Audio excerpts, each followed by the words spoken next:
Hey guys, my name is Megan Humphrey, and for my reading, I have decided to read a poem off of my great grandmother's pamphlet from her funeral. She passed away last month on the 26th. She was 86, and her name was Elizabeth Ann Henderson. We called her Bessie, and she is with Jesus, and she's at peace, and I think that's what helps me get through my days, to know that she's no longer in pain, and she is up in heaven with Jesus and looking over us, and prayer gets me through, and you go down the road and you're thinking about memories, and you start to cry, and I try to slap my hand, and say, Megan, quit crying, and we'll get through this, and she's at peace. So I want to read to you guys the poem that my family and I chose to put into her pamphlet for everyone to be able to take home and see her pretty face. And she had the prettiest blue eyes. And so I'll read you guys the poem. It's called God's Garden Must Be Beautiful. God looked around the garden and found an empty space. He looked down upon the earth and saw your tired face. He put his arms around you and lifted you to rest.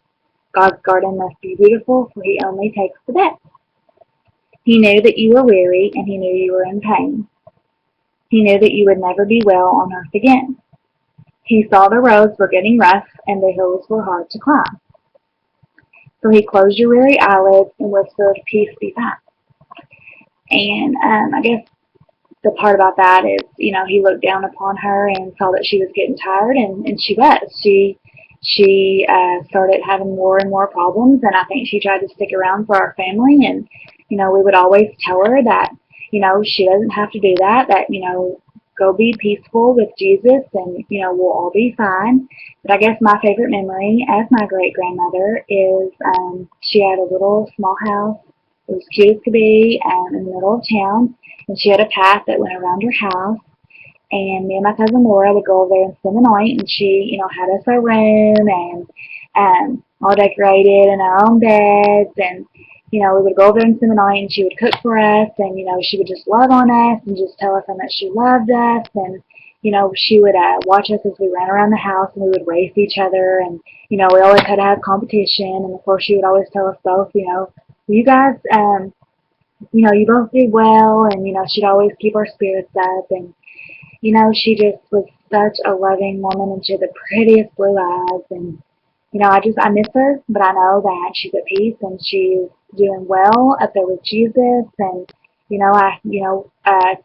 I keep myself going, knowing that we are going to see her again one day, and I just loved her. She was just the best, and she always kept my spirits high, and she always, when I just had a child 2 years ago, and she was actually made us have a fifth generation, and so she loved to know that we had a fifth generation picture done, and she was always wanting to go to Christmas and Thanksgiving and whatever events we had, and she would always just sit in the couch with her little cover, and she'd always watch us all just laugh, and she loved to see us be so happy, and I think that's one reason she stuck around for so long, because she has had problems for years and years, and just getting old and old age, and she just wanted to make sure that all of us were going to be okay, and of course we were. We all have each other, and I just can't wait till one day till I can see her again, because you never know when your last day is, and you always want to make sure that you tell your family members